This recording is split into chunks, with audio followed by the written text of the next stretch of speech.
Applying for college might feel overwhelming, but if you take it step by step, you can land at the right school for you. Step 1. Choose schools. While you can apply to as many schools as you like, your best bet is to figure out which schools are the best fit for you. Ask yourself, what kind of degree will lead to my dream job? And what type of campus works best for me?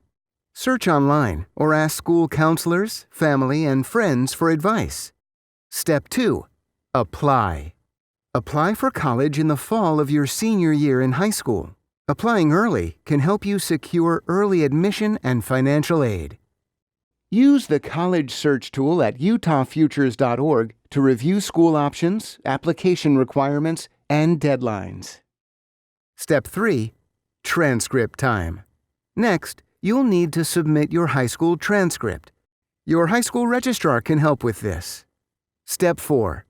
Money. Prepare to pay for college by saving as much as you can, applying for as many scholarships as you can, and completing the free application for Federal Student Aid, or FAFSA.